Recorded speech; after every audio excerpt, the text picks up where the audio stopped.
Modern animism makes the oldest spiritual belief easy for today's seekers to understand, practice, and live. Stay tuned and grow with us.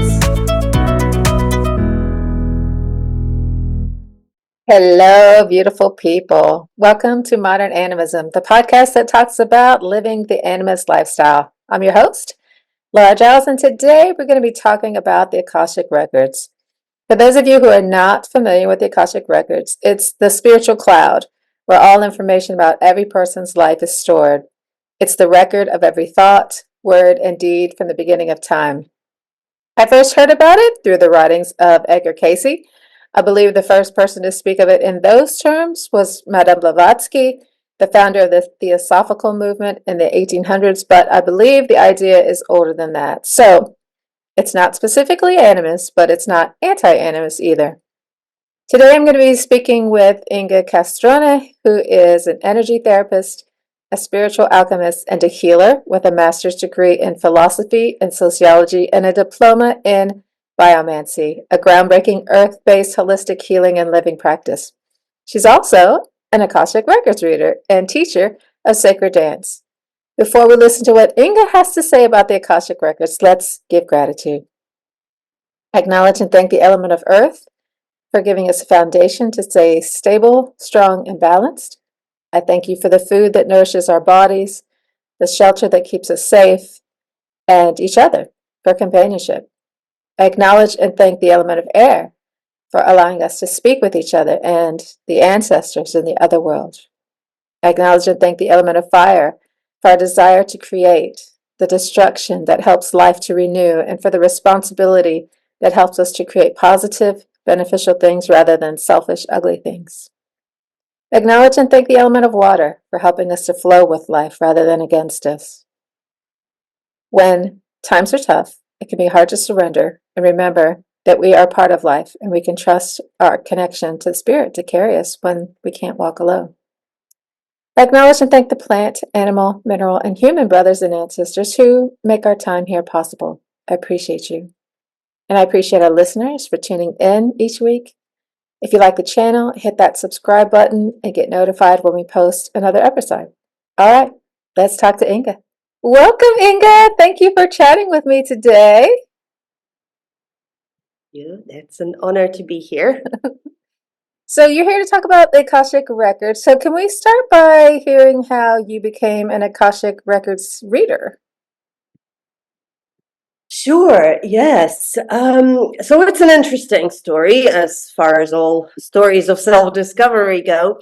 I was going through a time of exploration, self-exploration, spiritual discovery. And that was more than 10 years ago when I first heard of the Akashic Records. And somebody told me that, well, there is that, space or place or reality that can tell you about your soul history, about your past lives. I was, oh my goodness, yes, I want to know. So, and I remember I connected to an Akashic Records reader and I asked her, well, can you teach me something? And she gave me an attunement. Nothing interesting happened.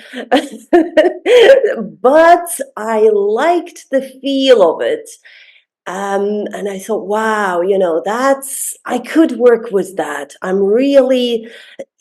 It feels good. It feels like being in a sacred space, like connecting to the divine in some form.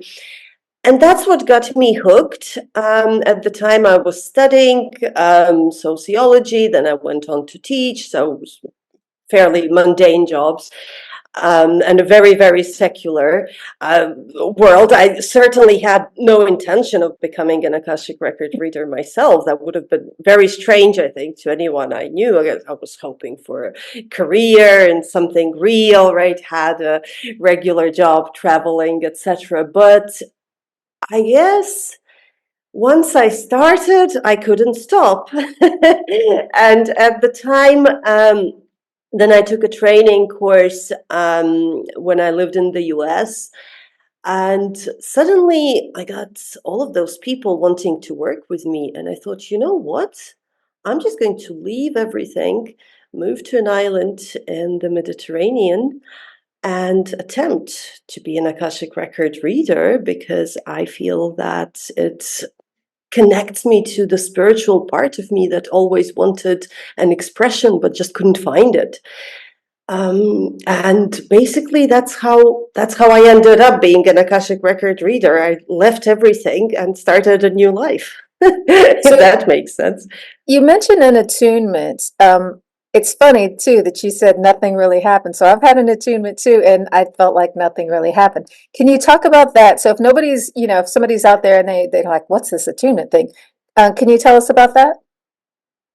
Yes, sure. So this is, I mean, it's quite a broad topic. It can become quite complicated. I like that question. I like that you asked about the attunement. Um, First of all, to be an Akashic record reader, well, strictly speaking, it's not necessary to have an attunement, right? It can happen spontaneously. Sometimes we begin channeling the Akashic space when, I don't know, like Bono from U2 said, when you're in the music, or when you're in the room playing and the music comes. It's exactly that. It's this Akashic experience when something beyond the logical thinking mind appears. It's that same experience. But then, of course, to be consistent with it, I believe we need some training. So what happened in the first attunement, it was a meditation and an opening prayer. I know many people probably know the Akashic Records through the Pathway prayer that became very popular, I think, a few decades ago now.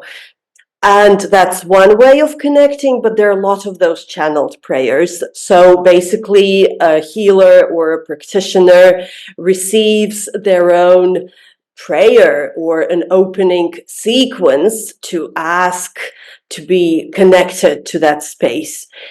And it's like a key that opens the quantum realm of the Akashic records.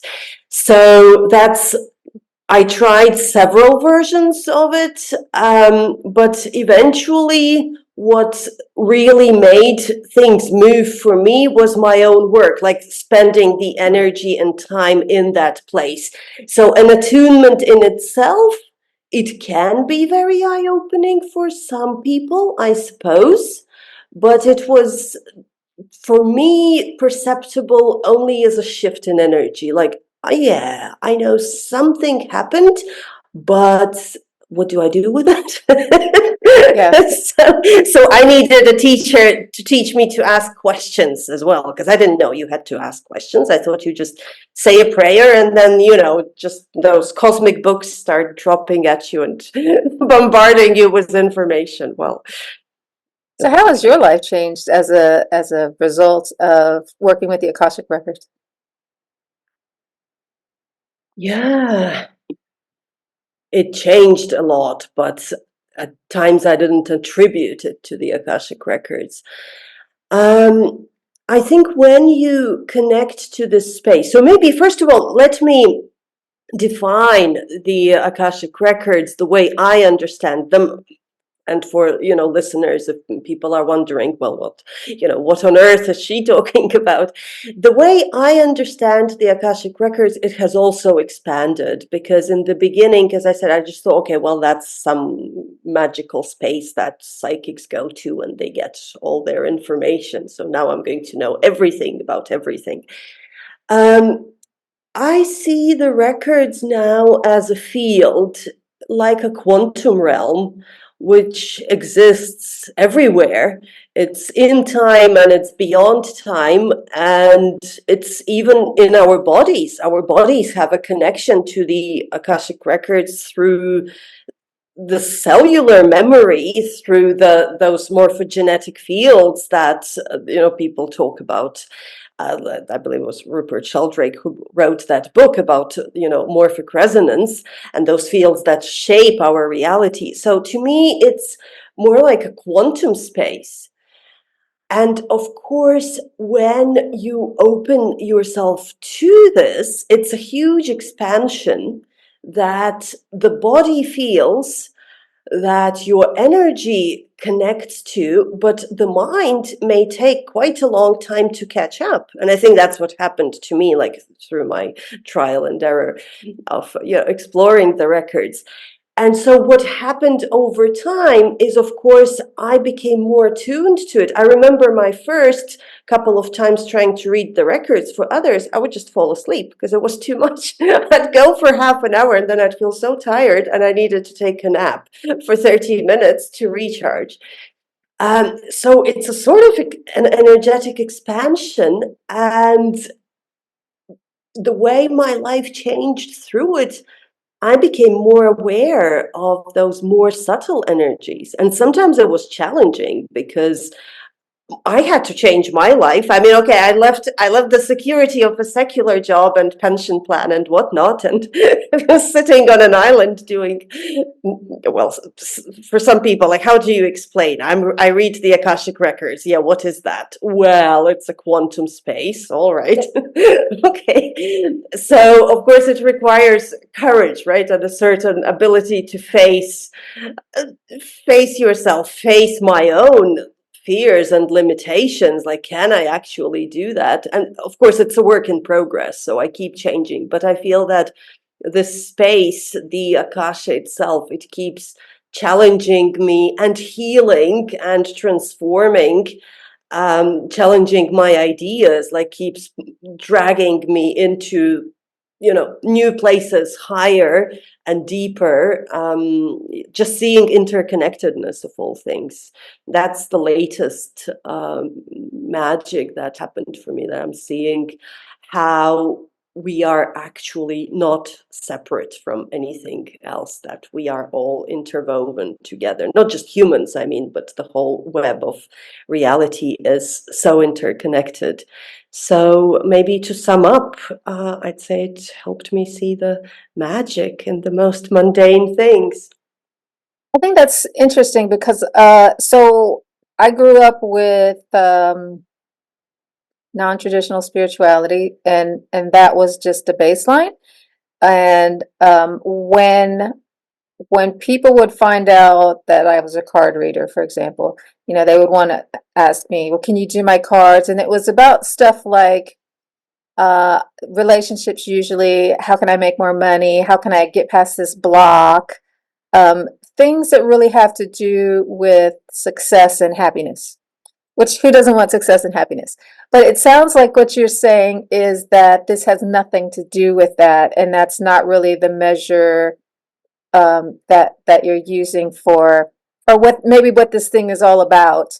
Do you get people asking you like success and love questions? Yeah. Yeah, I like how you phrased it. Yeah, and that's maybe my way of expressing it, going too high up. It's related, but and I wouldn't say it's completely divorced from the more mundane things. And still, the majority of questions, of course, would be about relationships. I would say relationships are number one, and question number one or two is, how do I find my purpose in life? I feel empty. I have no purpose. I know I'm in the wrong place, but I have no idea what to do. I think that's like where people start looking for the Akashic records, because they kind of feel, okay, maybe cards can't really tell me. I want a bigger perspective. I want to know something, from a higher perspective. That's where this type of field comes in. But in truth, of course, there is no, bad question or bad intention, or like, it's not divorced from the Akashic records to want money. I mean, obviously we have to eat and live somewhere, so Yeah, it's there. There is it's nothing. real. It's real, yeah. We have to support ourselves, hopefully help others, hopefully have good relationships with other people, and have, someone who loves us and that we can connect with. And after all, that's how we learn. And we are in the body. So it's not divorced from reality, and I don't see it as divorced. It's just maybe it gives a different perspective. sometimes I think myself included, and a lot of people who've come to me, we can get so stuck in our problems and only see, like, get this really tunnel vision of, oh my God, everything is wrong, everything's falling apart. That's it. Now I've screwed up big time. And the records, I find they give this higher vantage point, a soul level perspective. Well, that's actually part of your life lesson here. That's what you're working through. And a part of it is, for example, to empower yourself, right? To open up to more personal power. That, let's say, your financial difficulties are just a way of paying attention to where you're disempowering yourself. And no, it's not your bad karma. You didn't kill a bunch of people in your past life, but it's actually positive. So in truth, they kind of, that records point of view, it flips the coin a little bit from the more negative to a more positive expression. It's like, well, it's actually your spiritual lesson, and the lesson doesn't mean it's a bad thing. It's actually to empower you. Yeah. Yeah, I think so we're in my private group, we're reading The Old Man and the Sea, which I thought was a kind of strange choice because it's not a spiritual book and it's a spiritual book club. Per se, it's not a spiritual book. So it's not like, these people, that's all that they write, like Eckhart Tolle, um, or Deepak Chopra. It's not that. It's Ernest Hemingway. So, and it is a deeply spiritual book because it's about your place in the world, being connected and knowing your power, standing in your power. And I think that's why I kind of stopped reading for people, because I'm looking at it from that vantage point, and it was kind of hard to connect to the very mundane but real struggles that people are going through. Because if you're down on the ground looking at it and feeling the pain of it, that's a very different experience than seeing the higher purpose of everything. So I have heard, I have not actually experienced this in Akashic Records reading, but that you can go and see your past lives. So would that also be a way of kind of clarifying what's going on in a person's life now? Yeah, sometimes. I like what you brought up in terms of readings and power. It can be a tricky line to walk, because, as you know, sometimes well, not sometimes, I think all of us, at least in some point in life, want to have things figured out. Oh, We sure, want to sure. have the answers. It's like, no, give me a list of things to do, and what I am and what I'm not. And again, as you know, it doesn't always work this way. Life is a mystery, after all. Sometimes the best answer is that there are no answers. That's where the tricky part comes in, because sometimes people come to an Akashic record reading and they think I'll have it all figured out for them, and finally they'll know everything. And I can't give it to them because it doesn't exist. And sometimes the guidance is very clear that no, there will be no answers that they want. So it can be a very interesting situation. So to confront someone with the fact that maybe a lesson at the moment in this time, on your path, the lesson is actually not knowing and being comfortable with being suspended in uncertainty. It's usually nobody likes that, including myself. But of course, there is usually more specific guidance in terms of how it applies, and where it's where it goes to. And so past lives can be a little bit like that. To be honest, over the past maybe 2, 3 years, I've become less and less interested in past lives as a tool, or as a way of answer. It really depends on the situation. For myself, like personally, I kind of, I look at red threads. I care more about, okay, so what I am like, right? What am I experiencing in this given moment and what it shows me about myself and where I need to go. At the same time, for some people, it can be very validating to hear that, oh, look, the reason why you were, for example, drawn to this country and kept traveling and traveling is because you have a past life connection to it, and you have still a connection to the spirit of the land, to maybe some magical traditions in that country, and they seek to empower you. It can be very eye-opening. Oh, wow, yes, I'm going to the land. Next time I'll sit on the land and connect to it. And it can really open a lot of paths and, give a new direction. So that's one aspect. To me, I know that a lot of people think the Akashic records are purely about past lives. Like that, well, if it's a record, then it means everything that happened is is in the past. It makes sense. And so they think, well, so it's all about past life. So, read me my record. That also happens. But as I said, I see it as more than that. It's not always, let's say, for example, you had 100 past lives on Earth. So what you're going to do with all that information, most of it is fairly. Um, so sometimes I would say, sometimes it's a good tool. Now, for healing and deeper transformation, just the reading, of course, is not enough. I would often then, if a past life is an issue, I'd recommend then having a past life regression or some form of therapy that addresses past lives, right? Because a reading format is not enough. But sometimes it can be very validating. So technically speaking, yes, of course, a soul record would have information about past lives, but we don't always get everything revealed at once because it can be very overwhelming. Okay. I So hope I in made your sense. experience, are soul contracts real? Yeah, yeah. But yeah, I'd say my definition of a soul contract, it's an agreement. And primarily an agreement to learn a specific lesson, to give a soul an experience that it wants to have.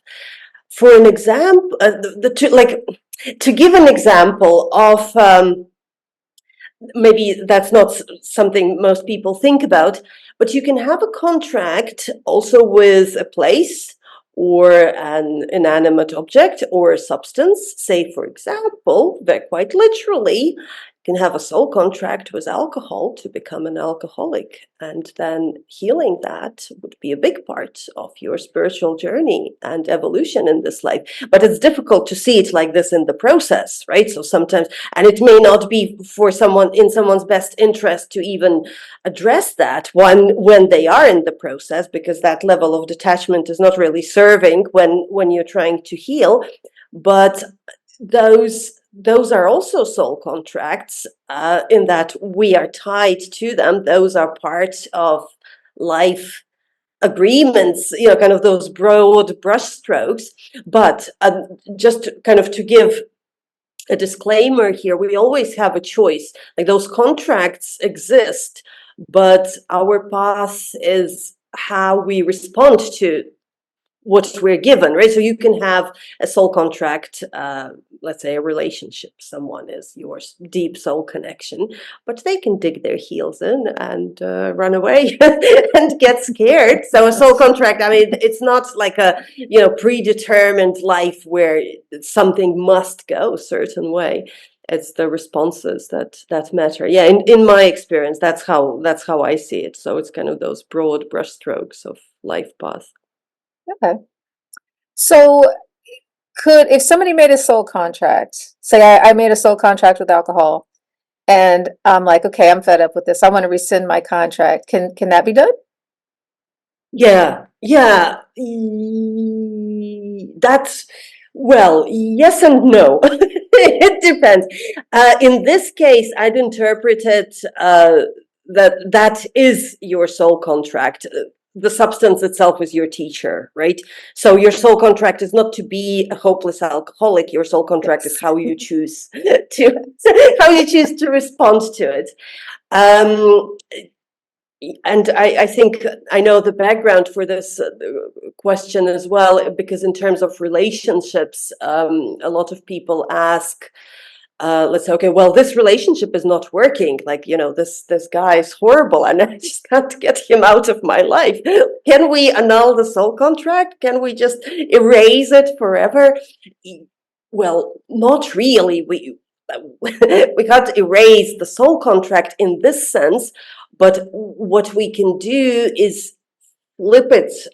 Very often, the very difficult relationship is our best teacher, just in terms of things we don't want to see. So this can be modified, and if we are willing to learn to look deeper into what issues within us it triggers, and can be a very healing, very opening experience. But it's not not in my experience, like, it's not possible to just say, oh, okay, soul contract annulled. The best thing we can do is to upgrade those soul contracts, to kind of bring them more up to the light, and see, if they have a higher purpose. But I don't, like, at least not me, like, I can't just say, oh, okay, cancel soul contract, everyone lives happily ever after. Now you can drink alcohol and never be drunk and whatnot. Okay. Okay. So it sounds like this is a little like everything, and your results depend upon the quality of your questions. So, Exactly. do you have any tips for formulating great questions? Yes, that's a good one. Um, I think the more brutally honest we are, the better responses we get. And I know when people like to explore the Akashic records on their own and kind of go into that space, sometimes maybe they encounter that same problem that I had in the beginning. I just expected information to fall fall on me, at me. But truth is, the more questions you ask, the better it gets. And in the beginning, I would even recommend saying, okay, well, I don't know what to ask. Teach me, can you guide me towards a good question? Um, Sometimes yes or no questions are not good enough, right? So the best exploration is like, well, how do I align? Are there ways to align my life, or are there ways, in what ways to bring back the soul contracts?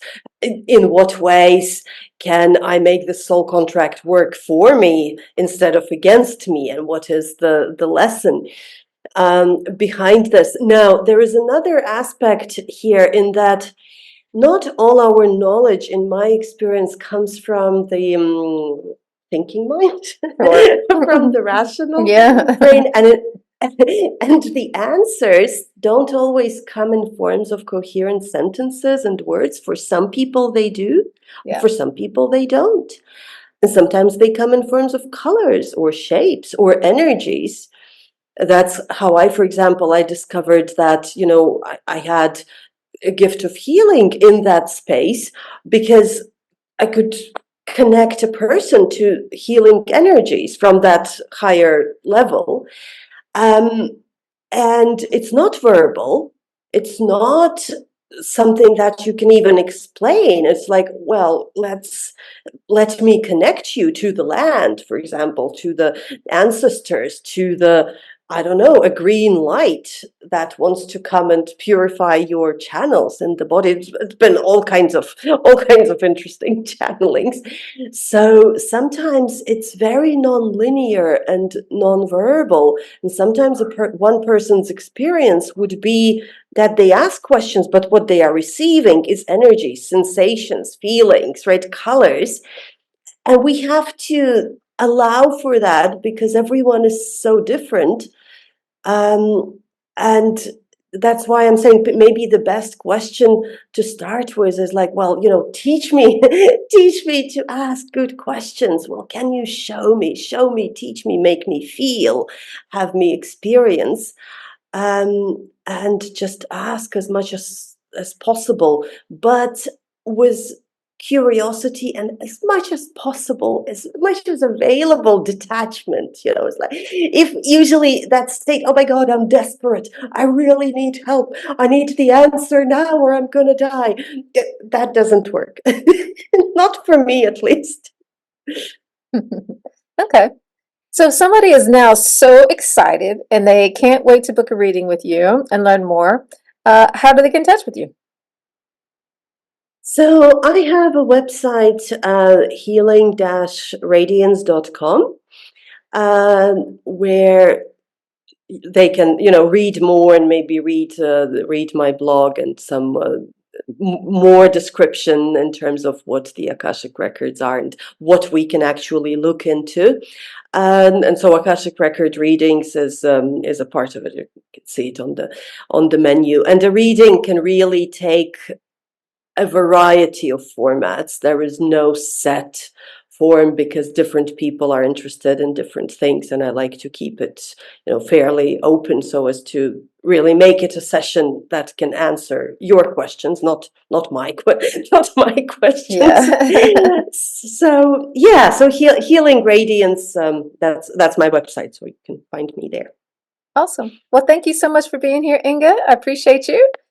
And thanks to everybody else Thank for sharing your time with us. See you next week. thank you for having me, Laura. Yes, appreciate it.